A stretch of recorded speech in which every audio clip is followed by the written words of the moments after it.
नमस्कार साथियों, मेरे YouTube चैनल सबसे अलग में आप सभी का स्वागत है। अमेरिका और ईरान के बीच का सीज फायर दरकने लगा है और इसकी वजह अभी अभी अमेरिकी राष्ट्रपति ट्रंप का वह ट्वीट है जिसमें उन्होंने लिखा है कि ईरान पर वे टैरिफ लगाएंगे।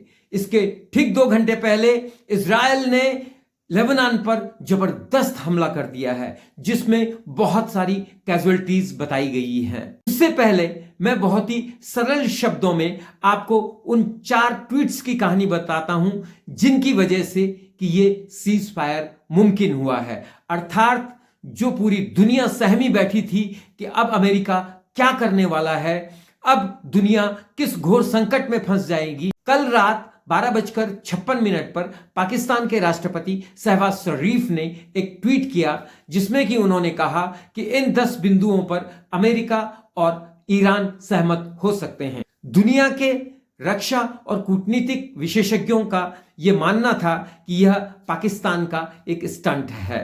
इसके 3 घंटे बाद अमेरिकी राष्ट्रपति ने एक ट्वीट किया और जिसमें उन्होंने कहा कि इन बिंदुओं पर ईरान से बात हो सकती है और अगर वो होर्मुज जलडमरू मध्य को तत्काल खोल दें तो उन पर टेबल में बैठकर वार्ता हो सकती है।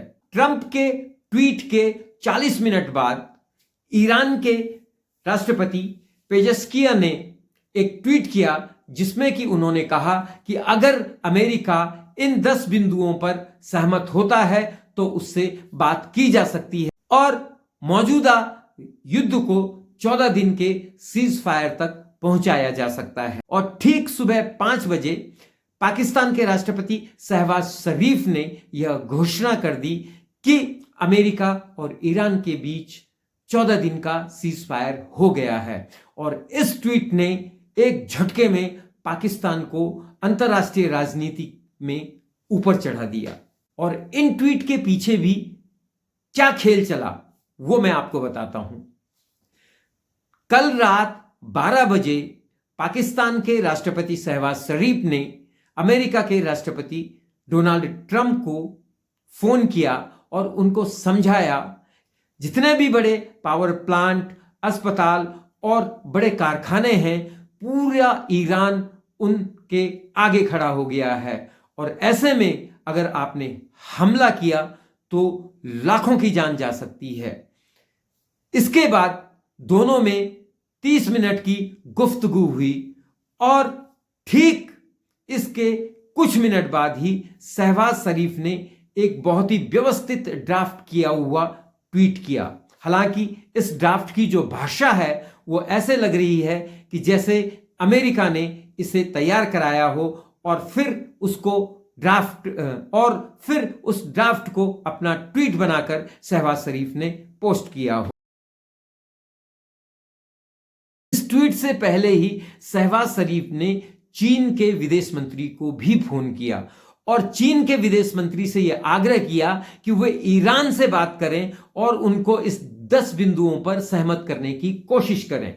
चीन के विदेश मंत्री हुंग चिंग ने ईरानी विदेश मंत्री अरागची से बात की और उन्हें समझाया कि फिलहाल 14 दिन का सीज फायर बहुत जरूरी है, बहुत बड़ी घटना हो सकती है, कुछ भी बहुत पूरी दुनिया दहल सकती है, इसलिए इन बिंदुओं पर आप बात करने के लिए राजी हो जाइए।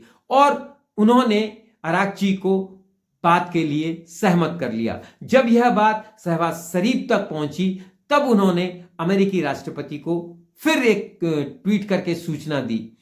उसके बाद अमेरिकी राष्ट्रपति का ट्वीट आया सुबह 4 बजे और उसके 40 मिनट बाद फिर ईरान के राष्ट्रपति का ट्वीट आया और आखिरी में 5 बजे शहबाज शरीफ यानी पाकिस्तान ने सीज फायर की घोषणा कर दी। अब सीज फायर का जो ये घटनाक्रम हुआ इसमें सबसे ज्यादा फजीयत अमेरिका की हुई है क्योंकि सीज फायर के लिए जो 10 बिंदु निर्धारित किए गए हैं वो वही 10 बिंदु हैं जिस पर कि अमेरिका ये युद्ध लड़ रहा था।